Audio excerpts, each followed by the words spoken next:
สวัสดีครับพี่น้องพวกกระช่องเบาตื้นลำเพลินออฟฟิเชียลครับ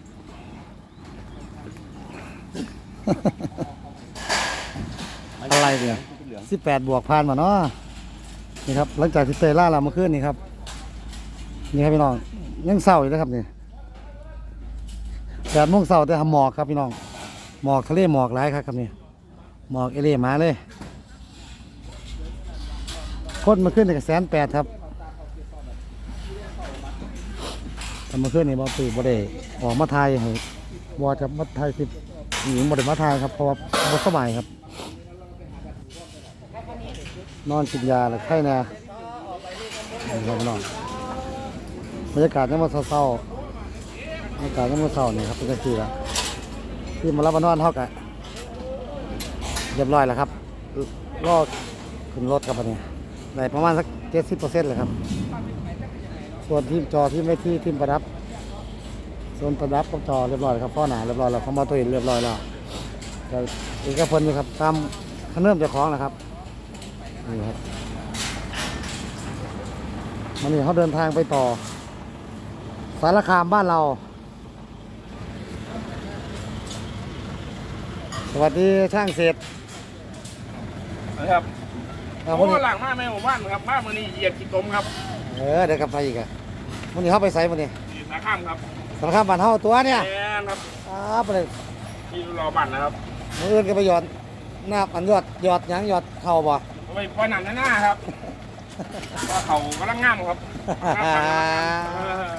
โอ้เกือบ8 เดือนนี่เนาะ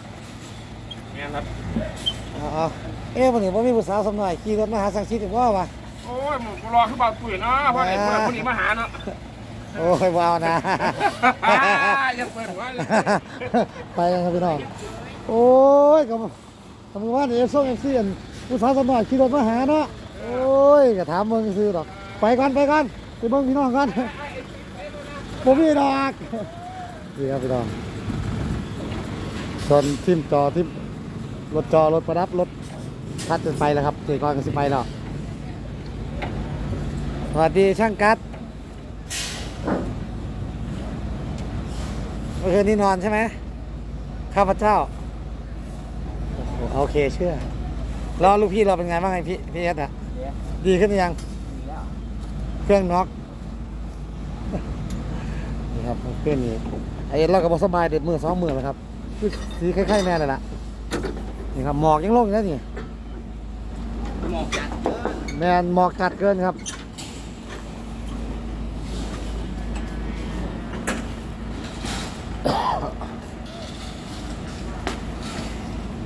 ที่หมดแล้วมานอนเฮา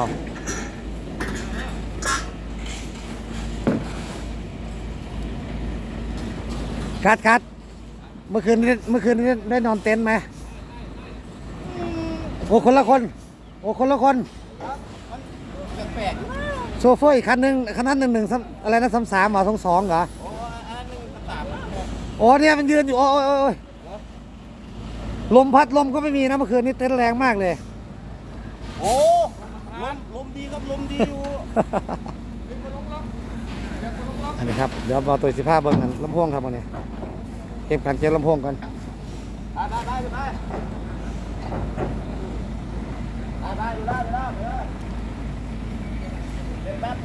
ป๊บ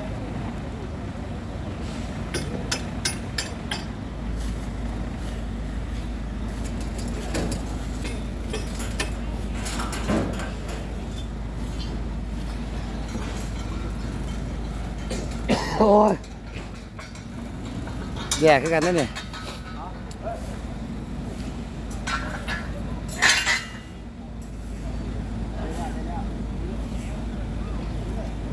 ข้างบนทำอะไรกันอ่ะ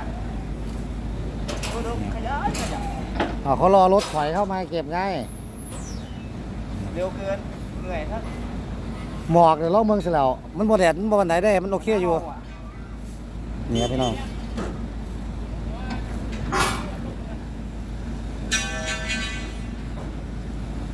การเก็บเอานะครับเนาะทั้งตัวกี่กิโลวันนี้200ได้ไหมตี200ได้ไหมเกือบสารคามบ้านเราใช่ไหมโกสุมเริ่มเพิ่มเมือง โกสุมเริ่มอำเภอเมืองอำเภอเมืองนี่ครับอำเภอเมืองครับเนาะสารคามนี่ครับเก็บแล้ว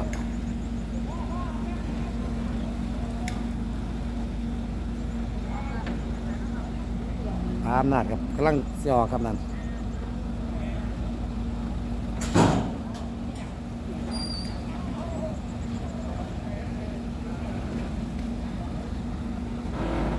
เรียบร้อยเป็นที่นี่ครับพอสันหานาทีพอ3 นาทีปึ๊บล็อกปั๊บ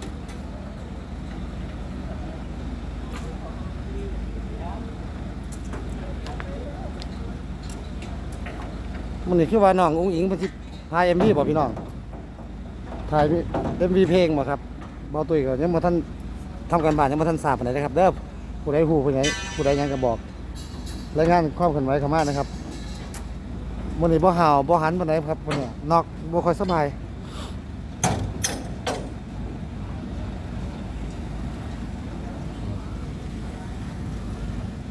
เมื่อวานนี่ก็ถามมาเอ็ดอยู่ดีๆเจ้าของเพิ่นว่าเป็นซะมันบ่เห็นเล่าเลย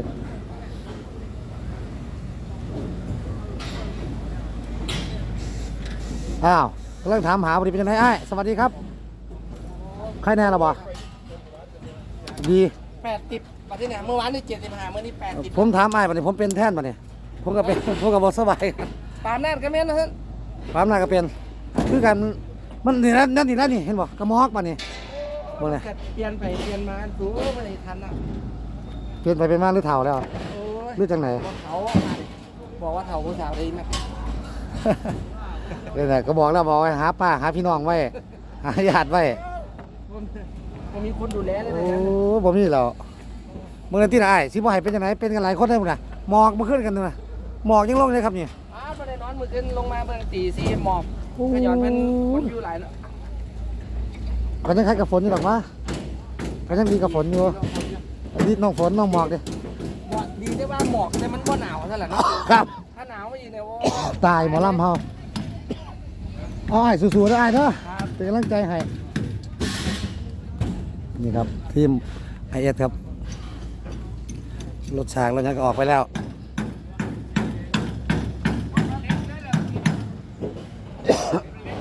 เขามองไปหาผู้นี้บ่ได้ครับได้ยินแต่เสียงนี่เขามองไปหาผู้นี้บ่ได้โดย FC เพิ่นโดย FC เพิ่นสิเครื่องเด้ เสื้อไผบ่ได้เอาคนละครึ่งข้างไปไปกับคน โทรไปหาผู้นี้นับเด้อเนี่ยบ่ไปหาบ่ได้ FC เพิ่นเครื่องเด้ FC ถามหาเด้ เอา2อันนั้นไปกับคนนะเพิ่นแล้ว สวัสดีครับพ่อปูด ครับผม ถ้าไม่ถ่ายไม่ได้ FC ถามหา ขอบคุณครับที่ถามหาครับผม วันนี้เจอกันสารคามครับผม น้ำบ่ต้อง นะโอ้น้ำนิดหน่อยเอาแล้วต้องมีน้ำ สู้ๆนะพ่อปูดนะสู้ๆนะครับ ผม นี่ครับพี่น้องเดี๋ยวจะเดินทางต่อสารคามนะครับจากอุดรกับประมาณเกือบ200 โลเลยเอ้า200 กว่าเนาะตีไปเลยกับจิ๊บครับพี่น้องถ้าน้องเงินล้านก็เตรียมตัวแล้ว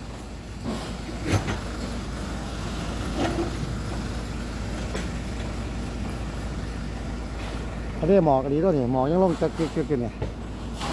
นี่ครับพี่น้องเอาคลิปนี้ฝากไว้สำนีครับคลิปหน้าจังพรไหมเบิ่งแล้วอย่าลืมกดไลค์กดแชร์กดติดตามช่องหมาตุ้ยอำเภอออฟฟิเชียลครับขอพูดหลายๆนะครับสำหรับยอดการรับชมยอดการติดตามครับ มันก็ดีเกินคาดนะครับนะแล้วก็อย่าลืมครับมื้อนี้6-8แล้วครับกลุ่มปิดออนไลน์กันยังทันที่เราครับเนาะมื้อวันที่8ฝนรัตนาวันครับเจ้าของเพลงฮักลาที่ผาแต้มนะครับพิจารณาครับน้องอุ้งอิงที่เก่าครับแล้วก็บ่แน่อาจจะเป็นมื้อนี้ครับน้องต้อมแล้วก็อาจารย์เมื่อกี้นะครับเนาะเจอกันได้ครับเนาะฝ่าวๆด้วยครับเรือยังทันอยู่ครับหรือว่าผู้ใดบ่ได้ก็ซื้อไว้เบิ่งย้อนหลังก็ได้ครับเนาะมีอย่างกติชมกันเข้ามาเลยครับ